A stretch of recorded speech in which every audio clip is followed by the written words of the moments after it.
Comrade সভাপতি আজকে আমাদের জঙ্গিপুরের এই যে সভা যারা উপস্থিত হয়েছেন আমি আপনাদের সবাইকে ধন্যবাদ এবং সংগ্রামী অভিনন্দন জানাচ্ছি। এই বার্তা জঙ্গিপুর ছাড়িয়ে গোটা রাজ্যের মানুষের কাছে পৌঁছচ্ছে। জাহাজ ডুবছে, তৃণমূলের জাহাজ ডুবছে, তৃণমূলের জাহাজ ধরে রেখেছিল বিজেপিতে। মোদীজির জাহাজ বেশি দিন টিকবে না। জায়গায় জায়গায় তৃণমূলের যারা কাজ করতেন তারা বুঝে গেছেন কাজরত তৃণমূল মানে অসংখ্য দল লুটেরাদের আমরা এই মঞ্চ থেকে লাল সালাম জানাচ্ছি, লাল সালাম জানাচ্ছি। কমরেড মজহারুল্লাহ সিপিআইএমের পুরনো কর্মী, যে কোনো কারণেই হোক একটা সময় তৃণমূলের সাথে তাকে যেতে হয়েছিল মিউনিসিপ্যালিটির চেয়ারম্যান, কিন্তু এসব লোক তো বেশি দিন তৃণমূলে থাকতে পারে না। বাপের বেটার মতো তৃণমূলের সরকার থাকার আমলে তিনি ঘোষণা করেছেন তৃণমূল করে দুর্বৃত্তের দল, সাম্প্রদায়িক শক্তিকে সাহায্য করার দল। তিনি তৃণমূলের সাথে সংসদ ছিন্ন করেছেন। লাল ছাত্র তার মর্যাদাকে উঁচুতে তুলে ধরার ব্যবস্থা করেছেন। আমরা সবাই তাকে অভিনন্দন জানাচ্ছি। লাল সালাম বেশি কথা বলার আমার কোনো দরকার নেই। এখানে যারা আছেন তারা কেউ কম জানেন না। সারা দেশের চেহারাটা কি দেখলেন? কি ছিল আমাদের পশ্চিমবাংলার চেহারা? যখন পশ্চিমবাংলায় বামফ্রন্ট ছিল না তখন গোটা গ্রামের মানুষের কাছে দুবেলা পেটের ভাত ছিল না। যখন বামফ্রন্ট ছিল না তখন গ্রামে গ্রামে মানুষের এমনকি পাইপের জল ছেড়ে দিন উপায় ছিল না। আমি সুজান চক্রবর্তী, কলকাতার কাছে আমি গ্রামে থাকি। বামফ্রন্ট যখন ছিল না পুকুরের জলে ভর্তি মেরে সেই জল খেয়ে বড় হয়েছে আবার গ্রামের মানুষ। ভোল করতে দিয়েছে বামফ্রন্ট, ভোল করতে দিয়েছে বামফ্রন্ট। গ্রামের মানুষের দুবেলা পেটের ভাত, জল, আমাদের বাড়ির ছেলেমেয়েরা লেখাপড়া, স্কুল কলেজ। আজকে আমি লালগোলাতে নামার পর জামালগোলার কমরেডের বাড়িতে ছিলাম। স্থানীয় কমরেডদের সঙ্গে লোকেদের সঙ্গে দেখা হলো। একই কথা তারা বললেন, যখন বামফ্রন্ট আসেনি তখন লালগোলার চারপাশের গ্রাম, জঙ্গিপুরের চারপাশের গ্রাম রাস্তা ছিল না, কাদা পথ। আমি চোখ বন্ধ করে বলছি, না জেনে বলছি, এই গোটা জঙ্গিপুরে যতগুলো বিদ্যুতের খুঁটি, যতগুলো বিদ্যুতের তার আলো যে চলছে, যখন বামফ্রন্ট ছিল না গ্রামের মানুষের কাছে বিদ্যুতের ব্যবস্থা ছিল না। গ্রামে বেড়েছে বামফ্রন্ট, বিদ্যুতের ব্যবস্থা করেছে বামফ্রন্ট, পশ্চিমবাংলাকে এগিয়ে নিয়ে গেছে বামফ্রন্ট। পঞ্চায়েত মিউনিসিপ্যালিটি 5 বছর পর ভোট হয়েছে। এই মিউনিসিপ্যালিটি বামফ্রন্টের আমলে তৈরি, এগিয়েছে আস্তে আস্তে। একটা সময় মানুষ মনে করলেন অনেকদিন তো বামফ্রন্ট হলো, দেখা যাক। আমি তাদের দোষ দিচ্ছি না, মানুষ আরো ভালো তো আশা করবে। ভাবলেন যেভাবে বলছে তৃণমূল বামফ্রন্টের চাইতে অনেক ভালো হবে, বাড়ি হবে, গাড়ি হবে, মর্যাদা হবে। তৃণমূল জিতবে। তারপর গত 10টা বছরে সেই মানুষ দেখেছে মুর্শিদাবাদের নির্বাচিত জেলা পরিষদ ভেঙে দেওয়া হয়েছে, দখল দেওয়া হয়েছে, পঞ্চায়েতের ভোট ভাঙা বাজিয়ে দেওয়া হয়েছে। 100 দিনের কাজ ওই আইন তৈরি করেছিল বামপন্থীরা, তখন ইউপিএ আমরা জিতেছি কংগ্রেসকে হারিয়ে 61 জন। আমরা ভোট দিলাম দিল্লিতে গিয়ে সমর্থন ছিলাম কংগ্রেসকে, কেন? যাতে বিজেপি সরকার করতে না পারে। সোনিয়া গান্ধী এসে জ্যোতিবাবুকে বললেন, জ্যোতিবাবু আমরা সরকার করতে চাই, আপনাদের অনেক মন্ত্রী দেব, আপনারা আমাদের সমর্থন করুন। জ্যোতিবাবু দাঁড়িয়ে বললেন, আমরা কমিউনিস্ট পার্টি করি, মন্ত্রিত্বের জন্য আমরা দল করি না, আমরা ইউপিএ সরকারকে সমর্থন করব, বিজেপিকে ক্ষমতা থেকে তুলে রাখার জন্য বিজেপিকে আমরা আসতে দেব না, তাই আমরা ইউপিএকে সমর্থন করব। আপনারা মনে আছে সেই সময়কার আইন 100 দিনের কাজে লাগে, তারাই 100 দিনের কাজে ছিল না। সেই সময়কার আইন মিড ডে মিল, সেই সময়ের ব্যবস্থা রাইট টু ইনফরমেশন, ওই একটাই বলে জানার লোক, একটাই করে খবর নেয়, এসব তো ছিল না। মানুষ তৈরি করলো তখন যখন বামফ্রন্ট 61 জন। তারপরে মানুষ মনে করলো তৃণমূল জিতলো, তৃণমূল গত 10 বছরে কি দেখলেন?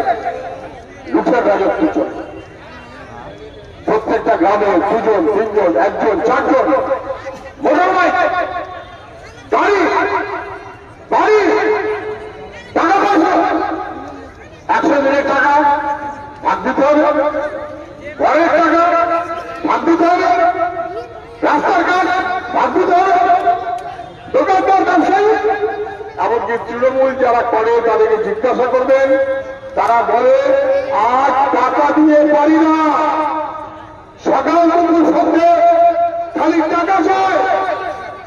কবির সুমন বলে একটা ব্যক্তি হয়েছিল, আপনাদের মনে আছে?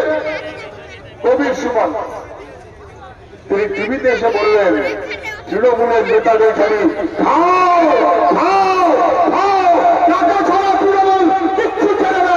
কে বলছে? কবির সুমন, তৃণমূলের এমপি, আমাদের মনে আছে। সর্বনাশ করে দিচ্ছে। সেই মানুষ বুঝলেন যে তৃণমূলকে ঠেকাতে হবে। যারা মনে করেছিলেন যে তৃণমূলকে সমর্থন দিয়ে লাভ হবে, তারা বুঝলেন যে তৃণমূলকে সমর্থন দিয়ে ঠকে গেছে। তারপর টেলিভিশনে প্রচার হল যে সিপিএম পাবে না, বামপন্থীরা পাবে না, তৃণমূলকে যদি ঠেকাতে হয় এখন বিজেপি ছাড়া করবে। অনেক মানুষ ভাবলেন আচ্ছা আগে তো তৃণমূলকে ঠেকাই, দিল্লিতে সরকার আছে, ওরা সাহায্য করবে, টিভি বলছে, কাগজ বলছে, রেডিও বলছে। মানুষ কি দেখলেন? বিজেপি এসে বলল চিট ফান্ডের সমস্ত টাকা আমরা ফেরত দেবো। করেছিলাম লড়াই, আমরা কোর্টের লড়াই করে মামলা হয়েছিল আমাদের, সিবিআই তদন্ত। বিজেপি বলল আমাদের একবার ক্ষমতা দাও, আমরা মমতা ব্যানার্জিকে একেবারে কোমরে দড়ি দিয়ে ছেলে ভরে দেব। আর মানুষ কি দেখলেন? তৃণমূলের নেতারা সুরসুর করে বিজেপির নেতা হয়ে গেলেন। বিজেপির নেতারা পথ ঘুরে আবার তৃণমূলে এসে হাজির হয়ে গেলেন।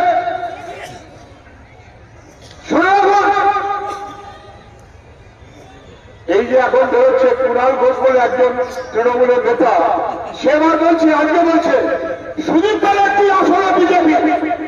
কে সুদীপ ব্যানার্জি? তৃণমূলের নেতা, লোকসভা তৃণমূলের নেতা। মমতা ব্যানার্জির পরের স্থান তার। তৃণমূলের মুখপাত্র বলছে সে নাকি বিজেপি। আর আপনি শুনে রাখুন, যদি সিবিআই, ইডি, অন্যান্য মধ্যে বিরোধীদেরকে, যারা বিজেপির বিরোধী, তাদেরকে কণ্ঠসা করছে, তাদের জেলে ভরাচ্ছে। আর পশ্চিমবাংলাতে উল্টো, পশ্চিমবাংলাতে লুঠের টাকা বন্ধ চিটফান্ড 11,50,000 টাকা 100 দিনের টাকা সিবিআই যদি ঠিক মতো করে তদন্ত করত চিটফান্ডের মামলায় তদন্ত ঠিক মতো করলে তৃণমূলের একটা নেতারও নবান্নে বসে থাকার কোনো সুযোগ ছিল না। ভুবনেশ্বরের জেলে গিয়ে পৌঁছতে হতো তৃণমূলের নেতাদের পিছিয়ে রেখেছে বিজেপি। মানুষ বুঝে গেছেন তাদের ধোঁকা দেওয়া হচ্ছে, তাদের ঠকানো। এই জিনিস শোনে না, এই জিনিস শুনতে পারে না। কাকে প্রধানমন্ত্রী এসেছেন সারা দেশ হয়ে গেল। একটা দেশের প্রধানমন্ত্রী সে সকাল থেকে সন্ধ্যা পর্যন্ত একটা পোশাক পরে হাতে একটা কমন্ডল দিয়ে রাস্তায় রাস্তায় ঘুরে বেড়াচ্ছে। কি ব্যাপার? আমি মন্দির করব। ভারতবর্ষের মানুষ মন্দির করতে দেখেছেন, মানুষ নিজের পয়সায় করেছে। মসজিদ করতে দেখেছেন, মানুষ নিজের ইমানদারির জন্য করেছেন। মন্দির মসজিদে কোনদিন কেউ বাধা দেয়নি ভারতবর্ষে, কিন্তু প্রধানমন্ত্রীর কাছে মন্দিরে পুজো করে না। প্রধানমন্ত্রীর কাজ না, ওটা করবে পুরোহিত। মসজিদের নামাজ পড়ানো ওটা মন্ত্রীর কাজ না, ওটার জন্য ইমাম সাহেব আছে। মন্ত্রীর কাজ দেশের ছেলে মেয়েদের লেখাপড়ার ব্যবস্থা করা, কাজের ব্যবস্থা করা, ভিন্ন রাজ্যে যাতে যেতে না হয় তার ব্যবস্থা করা, মায়েদের নিরাপত্তার ব্যবস্থা করা, আমাদের গ্রাম কি করে নেবে, মানুষ কি করে নেবে তার ব্যবস্থা করা। সেসব না করে প্রধানমন্ত্রী এখন মন্দিরের দরজায় ঠক করে করা যাচ্ছে। সামনে ভোট, বিজেপি হয়ে যাবে, খাবে বুঝে গেছে। কাজের বিচারে মানুষ বিজেপিকে ভোট দেবে না, সেই কারণে ধর্ম লাগাচ্ছে। ধর্মের ভাগ লাগাও, জাতের ভাগ লাগাও। এই রেশারেশি করে যদি কিছু আসন পাওয়া যায়, রাম মন্দির করে বিজেপি বুঝেছে তাতে সরকার জেতার মতন সুযোগ নেই। হাল কত খারাপ বুঝতে পারছেন? একজন প্রধানমন্ত্রী দেখলেও কষ্ট লাগে। একজন প্রধানমন্ত্রী জলের তলায় ডুবে ডুবে ঘুরে বেড়াচ্ছেন, কৃষ্ণকে ঘুরতে, জলের তলায় ডুবে কৃষ্ণকে ঘুরতে হচ্ছে একজন প্রধানমন্ত্রী। যতগুলো ভোট বাড়তি পাওয়া যায়, হাল বিজেপি এতটাই খারাপ, বিজেপি সরকার জিততে পারে না। কলকাতা এসছে, কেন এসছে? কালকে মিটিং করেছে, সরকারি মিটিং বলেন। আজকে মিটিং করেছেন, সরকারি মিটিং দলের মিটিং। কি বললেন? কি বললেন? আমাদের ছেলে মেয়েদের কাজের ব্যাপার খাবার। পশ্চিমবাংলায় জমির রেকর্ড কত দিচ্ছে তৃণমূল, তার বিরুদ্ধে কিছু না বলেননি। ভাইতো কয়লা পাচার, গরু পাচার, কে জানে না, সোনা পাচার, অনুব্রত, এইসব সব কে জানে না। একটা শব্দ বলেছেন, একটা শব্দ বলেননি। সন্ধ্যাবেলা গোপনে বৈঠক মুখ্যমন্ত্রীর সঙ্গে প্রধানমন্ত্রী। মুখ্যমন্ত্রীকে বেরিয়ে আসা পর জিজ্ঞেস করলো কি করছিলেন এতক্ষণ? মুখ্যমন্ত্রী বলল আমি সৌজন্য করতে গেছিলাম। আমাদের মুখ্যমন্ত্রীর সৌজন্য আছে? জ্যোতি বোসকে বলেছিল বুড়ো ভাব, বয়স্ক লোকদের সঙ্গে কথা বলতে জানে, যুবকরা যেভাবে মুখ খিচিয়ে ওঠে, সৌজন্য জানে না। উনি সৌজন্য মিটিং করতে জাননি। কি বলেন? আমি প্রোটোকল করতে গেছিলাম। আমাদের মুখ্যমন্ত্রী কোনদিন প্রোটোকল মানে? নীতি আয়োগের বৈঠকে মুখ্যমন্ত্রী কোনদিন জাননি। দুর্নীতির গন্ধ বলে সুরসুর করে হাজির হন। প্রোটোকলের জন্য উনি জাননি, সৌজন্যের জন্য উনি জাননি। উনি বললেন আমার সঙ্গে রাজনীতির কথা কম হয়, গল্প বেশি হয়। কি গল্প বললেন? 1 ঘন্টা ধরে সবাই বুঝেছেন ওটা মিটিং না, ওটা সিটিং। ওটা সিটিং না, ওটা সেটিং। বিজেপি হট জিতবে না। ভাইপোর সঙ্গে বিজেপির সেটিং হয়ে গেছে।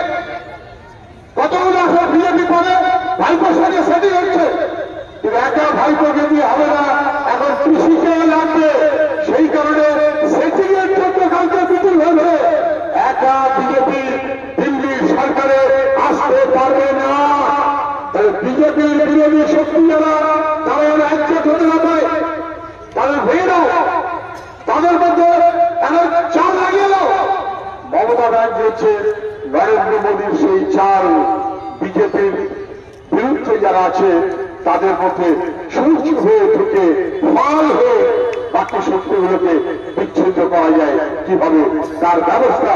সেই কারণে শত অপরাধের পরেও তৃণমূলের বিরুদ্ধে বিজেপি কখনো কিছু বলতে পারে না। আপনি টের পাচ্ছেন? প্রধানমন্ত্রী যে কৃষ্ণনগরে মিটিং করেছেন, নাগরিকত্ব একটা কথা বললাম। গতবার ভোটের আগে নরেন্দ্র মোদী আর অমিত শাহ একবার না বারে বারে কলকাতায় এসেছিল, এসে বলছিল আমাদের ভোট দাও, আমরা সব নাগরিকত্ব করবো, নাগরিকত্ব করবো বলে চোখ লাগিয়েছে। চোখ সব দুই প্রকার দল বেরিয়ে গেছিল, বার করল। মুসলমান লোক থাকতে পারবে না, অপরবর্গীয় থেকে আসা লোক থাকতে পারবে না, মতুয়া লোক থাকতে পারবে না। মানুষকে চোখ লাগিয়েছে। আমরা তখনও বলেছিলাম, আবারও বলছি, ছাত্র চতুর্থ ছাত্র পুত্রদের ভট্টাচার্য নরেন্দ্র মোদী অমিত শাহ বাপের ক্ষমতা হতো না। পশ্চিমবঙ্গে এসে মানুষকে চোখ লাগানোর ক্ষমতা বাপের করতে নরেন্দ্র মোদী অমিত শাহ হতো না। নেহাত মমতা ব্যানার্জি দেখছি আমরা আসামের মানুষের নাগরিকত্ব কেড়ে নিচ্ছি। আর এই কৃষ্ণনগরে মিটিং হয়েছে, নাগরিকত্ব নিয়ে একটা শব্দ পর্যন্ত উচ্চারণ করতে পারেনি। ওদিকে বিজেপি, এদিকে তৃণমূল। আর সন্দেশকারী, আর তো কাউ নেই সন্দেশকারী। সারা পশ্চিমবাংলায় সন্দেশকারী, সারা পশ্চিমবাংলায় গ্রামের মানুষকে লুট, সারা পশ্চিমবাংলায় গ্রামের মানুষকে ভাগ করে দেওয়া। প্রতিবাস সেই কারণে বলেছিল মমতা ব্যানার্জির সবচাইতে বড় অপরাধ ও খাল কেটে বিজেপির কুমিরটাকে পশ্চিমবাংলায় ঢুকিয়ে দিয়েছে, যা পশ্চিমবাংলার মানুষ কোনদিন বিজেপিকে সুযোগ দেয়নি। সেই সুযোগ করে দিল মমতা ব্যানার্জি। হিম্মত থাকতে লাগে, হিম্মত। বিজেপির বিরুদ্ধে লড়াই করবে সেই হিম্মত তৃণমূলের নেই। বিজেপির বিরুদ্ধে লড়াই করার হিম্মত তৃণমূলের নেই। যে দুর্নীতি করবে সেই লড়াইয়ে পথ করতে পারবে না। যে টাকা খাবে সে কখনো অন্যায়ের বিরুদ্ধে কথা বলতে পারবে না। তৃণমূল কখনো বিজেপির বিরুদ্ধে লড়াই করতে পারবে না, কেন সবার পিছনে বন্ধ টাকা, টাকার পর টাকা, লুট, পাচার। দেখেছিলেন সিনেমায় যেমন দেখা যায়, তৃণমূলের নেতা তার বাড়ি থেকে কোটি কোটি টাকা উদ্ধার হচ্ছে, কোটি কোটি টাকা। সে করবে লড়াই। বিজেপির বিরুদ্ধে লড়াই করতে গেলে নিজেদের স্বচ্ছ থাকতে হয়। কম ছিল 14 বছর, বলেছিলেন বিজেপিকে অসভ্য বর্বরের দল, বিজেপি অসভ্য বর্বরের দল। সেই দলের সাথে হাত মিলিয়েছে তৃণমূল, সেই দলকে পশ্চিমবাংলায় নিয়েছে তৃণমূল, আর নিয়েছে লুঠের রাজত্ব। তাকে সব ধামা চাপা দেওয়ার চেষ্টা করেছে, ব্যবস্থা করেছে। এবার না বুঝবার মতো কোন কারণ আমাদের নেই। আমি কথা বলবো না, লোকসভা ভোট সভা মনে করে থাকে বিজেপি জেতার জায়গায় আছে না নেই। গোটা ভারতবর্ষে বিজেপি যাদের না জিততে পারে সেই কারণে বিজেপির বিরুদ্ধে আমরা এবং কংগ্রেস বাকিদের ডেকে নিয়ে ইন্ডিয়া কাপ করতে চেয়েছিলাম, বাধা দিয়েছে মমতা ব্যানার্জি। ভারতবর্ষে বিজেপি জিতবে না। 2019 সালে বিজেপি কাজে তার জিতে গেছে। তৃণমূল জিতেছে রাজস্থানে 25টা আসন, 25-এর 25 পেয়েছে বিজেপি, আর বাড়তে পারে না। মধ্যপ্রদেশে 29 আসনের মধ্যে 28টা পেয়েছে বিজেপি, আর বাড়তে পারে না। দিল্লি 7টা পেয়েছিল বিজেপি, আর বাড়তে পারে না। হরিয়ানার 10টাই পেয়েছিল বিজেপি, আর বাড়তে পারে না। বিহারের 39টাই পেয়েছিল বিজেপি। বিজেপি বাড়বে কোথায়? বিজেপি বাড়ার কোন জায়গা নেই। এবার বিজেপিকে নামতে হবে, বিজেপিকে করতে হবে, আমাদের নিশ্চিত করতে হবে বিজেপির বিরুদ্ধে সবাইকে আমরা একজোটভাবে করতে পারি। আর পশ্চিমবাংলায় বিজেপি আর তৃণমূল তার বিরুদ্ধে সবাইকে একজোট করতে পারি।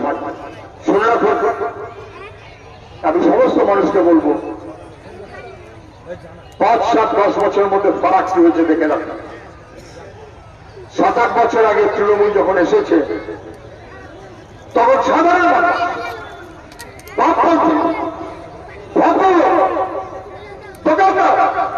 ব্যবসায়ী চাপে চাপে থাকতে হতো, মন খুলে কথা বলতে পারতেন না, মন খুলে কথা বলতে পারতেন না। যেখানেই চলল সেখানে সবাই বলছে তৃণমূলের মতন ভালো আর দল নেই। আর বাকি আপনাকে চুপ করে থাকতে হতো যেন আপনার চোরের গায়ে ধরা পড়েছেন। এখন খুঁজুন, সারা জঙ্গিপুরে ঘুরে বেড়ান, সারা জঙ্গিপুরে ঘুরে বেড়ান, চায়ের দোকানে বসুন, পাড়ার পরে একটাই বসুন, একটা জায়গাতে খুঁজে পাবেন না যেখানে সাধারণ লোক এসে বলছে তৃণমূলের মতন ভালো দল নেই, তৃণমূল সৎ, তৃণমূল স্বচ্ছ, এই কথাটা বলার মতো একটা দোকান, একটা খেয়ে আপনি কোথাও খুঁজে পাবেন না। তৃণমূলের পার্টি অফিস ছাড়া কোথাও এসে কথা বলছেন, বরং তৃণমূলের পার্টি অফিসে বসে যারা বলছে তৃণমূল খুব ভালো, তারা ঘর থেকে বেরিয়ে একজন বলছে আমি ভালো কিন্তু বলছো, ও বলছে আমি ভালো কিন্তু বলছো, ও বলছে আমি ভালো কিন্তু বলছো। দুনিয়ার চোরেদের আড্ডাখানা তৃণমূল, দুনিয়ার চোরেদের আড্ডাখানা তৃণমূল, লুটেরাদের কারখানা তৃণমূল। আর সবাই যারা আমাদের থেকে সরে সরে যাচ্ছিলেন এখন দেখা হলে বাদিক টাদিক দেখে নেন, কেউ শুনতে পাচ্ছে কিনা, কানের কাছে মুখটা নিয়ে এসে বলে ভাই ভেতরটা হুহু করছে, তৃণমূলের রাজত্বে বিজেপি পাচ্ছে, তৃণমূল আর বিজেপির রাজত্বে আমরা মরে গেলাম।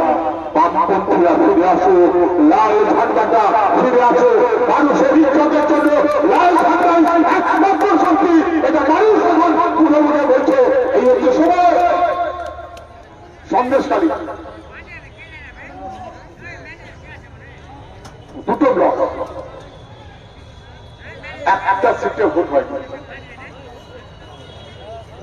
এক এক জায়গাতে দূর থেকে কেউ একজন নমিনেশন দিয়ে চলে গেছে, আসতে পারেনি, আসলে মরে যাবে, মারবে, পুলিশ দিয়ে দাঁড়াবে, মিথ্যা কেস দেবে। আমাদের জেনারেল ছিল বিনা গেল, তার বাড়িতে ভাঙচুর আক্রমণ করা ছিল, মাঝে মধ্যে জায়গা মিটিং করে আবার চলে আসতো। কি দেখলেন এবার, কি দেখলেন? ওই যে শিবু হাজরা যে অ্যারেস্ট হয়েছে, শিবু হাজরা ভোট পেয়েছিল 100টা ভোটে 99টা ভোট, সবাই তো অভিযুক্ত। তাহলে কে বিরোধ করলো, কে বিরোধ করলো? গ্রামের মহিলারা ঝাঁটা লাঠি দিয়ে যখন ঢুকে দাঁড়ালো, তখন শাহজাহান কিংবা শিবু কিংবা উত্তরের বাহিনী নদী পার হয়ে পালাতে গিয়ে ভারত করে পড়ে গেল, ছবি রেখেছেন আপনারা সবাই। তাদের সাথে মহিলাদের সাথে ভেতরে ভেতরে চলছে, বলতে পারছো না। পুলিশের কাছে গেছে, পুলিশ কেস দেয়নি, পুলিশের কাছে গেছে, পুলিশ শাহজাহানের কাছে পাঠিয়েছে, শিবুর কাছে পাঠিয়েছে, আদিবাসীদের জমি দিয়ে দিয়েছে, গরিব মানুষের জমিতে জল ঢুকিয়ে দিয়েছে, একের পর এক কাণ্ড ঘটেছে, সবাই টের পেয়েছে। সেই রকম একটা অবস্থায় দাঁড়িয়ে সন্দেশখালী রুখে দাঁড়াচ্ছে, রুখে দাঁড়াচ্ছে। আর মেয়েরা বলছে তোমরা 500 টাকা দিয়ে আমাদের কত কিনে নেবে। মহিলাদের সেই ছবি আপনারা দেখেছেন, আঁচলটা খুলে নিয়ে পুলিশকে দেখিয়ে বলছে আঁচলের মুখ থেকে লুকিয়ে থাকো, তোমরা চলে যাও, আমরা বলি না আমরাই পারি। তারা বলছে সন্দেশখালী মেয়েরা, আমি বলছি গ্রামে গ্রামে পশ্চিমবাংলার জায়গায় জায়গায় সন্দেশখালী আছে, সময় লাগে, গ্রামে গ্রামে একই রকম ঘটনা আছে। যারা নিজেরা শক্তি তারা পালাচ্ছে।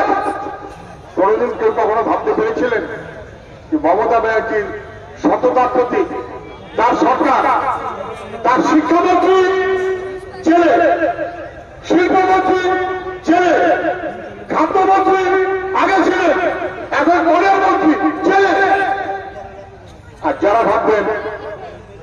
আমাদের কথায় বাজে গরুতে এক কাপে জল খাবে, পুলিশকে বলছে ফোন করো, পুলিশকে বলছে আমি জানি না এমন প্রশ্ন ছিল। মুখ্যমন্ত্রী বলেছিলেন বীরভূমের বাঘ আমার প্রশ্ন। আমায় জিজ্ঞেস করলো, আমি বললাম বাঘ যদি হয় তাকে জঙ্গলে থাকতে হবে, না হলে তাকে খাঁচায় ঢুকতে হবে। বীরভূমের বাঘ বিহারের খাঁচায় ঢুকে গেছে। তারপর 55 দিন ধরে পুলিশের ঘেরে গেছে, পুলিশের সহযোগিতায় শিবু শাহজাহানরা। মন্ত্রীরা বললেন সুন্দরবনের বাঘ, আরেক মন্ত্রী বললেন স্বাধীনতা সংগ্রামী। বীরভূমের বাঘ যেমন জেলে ঢুকে গেছে, সুন্দরবনের বাঘটাও তেমন জেলে ঢুকে গেছে। জেলেই ওদের জীবন কাটবে। জেলের বাইরে ওরা যাতে বেরোতে না পারে তাহলে নিশ্চিত করতে হবে সরকারের মন্ত্রী জেলে, সরকারের নেতা জেলে, সরকারের বাঘ জেলে, সরকারের স্বাধীনতা সংগ্রামী জেলে, গোটা সরকারটাকে কার্যত ভাষায় তুলে দিতে হবে। তৃণমূলের সরকারটাকে ভাষায় তুলে দিতে হবে। এর কোন বিকল্প নেই। বিজেপি তাকে ঠেকাতে পারবে না। আমি বলছি, দূরে আছেন আপনি, কান খুলে শুনে রাখুন, কানটা ভালো করে খুলে শুনে রাখুন।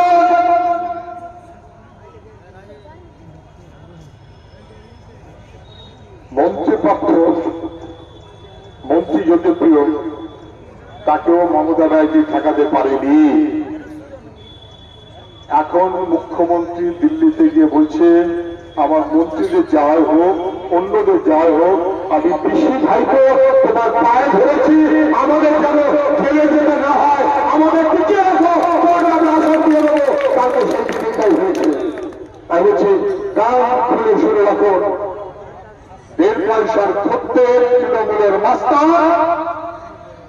যদি ভেবে থাকে তৃণমূল ছেড়ে বিজেপিতে গিয়ে টিকে যাবে, সে পথ আর নেই। তৃণমূল ছেড়ে বিজেপিতে গিয়ে টিকে থাকতে পারবেন না। দিল্লির গদিটা টলমল টলমল করছে।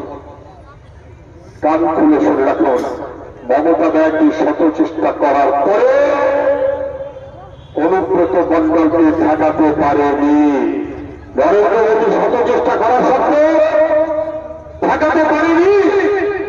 পার্থ চ্যাটার্জি ছেড়ে যাওয়ার পর বলেছে আমার দলের কেউ না। এর পয়সা তৃণমূলের বাস্তব কান খুলে শুনে রাখুন। নরেন্দ্র মোদীর যত সাহায্যই থাক, মমতা ব্যানার্জির যত সাহায্যই থাক, অনুব্রত মণ্ডলকে ছাড় দেওয়া হয়নি। শাহজাহান ছাড় পায়নি, পার্থ চ্যাটার্জি, সতীন্দ্র মল্লিকরা ছাড় পায়নি। এর পয়সার ক্ষেত্রে তৃণমূলের বাহিনী যেদিন ধরবে হঠাৎ করে খাঁচার মধ্যে গিয়ে পড়বে। কেউ ঠেকাতে পারবে না, কেউ ঠেকাতে যাবে না। বুঝে সুঝে পথ চলে ভাই, মানুষের গণতন্ত্র অধিকার সেটাই একমাত্র পথ বাজারে করা। পুরনো মানুষ অভিজ্ঞতার থেকে বুঝেছেন। আমি আমাদের পুরনো সমস্ত কর্মী, সমস্ত পুরনো কর্মী যারা এদিক হয়ে আছেন, যারা ভাস্তারি করেছেন, যারা ভাস্তারি করেছেন, যারা লুচি করেছেন, এর বাইরে সাধারণ ভালো মানুষ, পুরনো লোক, আমাদেরই হোক আর যে দলেরই হোক, বাঁচবার শক্তি একটাই, বামপন্থা, বাঁচবার ঝান্ডা, মানুষকে বাঁচাবার ঝান্ডা একটাই, লাল ঝান্ডা। এই লাল ঝান্ডার পথ ধরে বাংলাকে বাঁচাতে হবে, মানুষকে বাঁচাতে হবে। সেই মনোভাবে আমরা সবাই চলবো। সেই কারণে আরো একবার মধুরকে স্বাগত জানিয়ে আপনাদের সবাইকে শুভেচ্ছা জানিয়ে আমার কথা আমি শেষ করছি। সবাই ভালো থাকবেন। ইনকিলাব জিন্দাবাদ।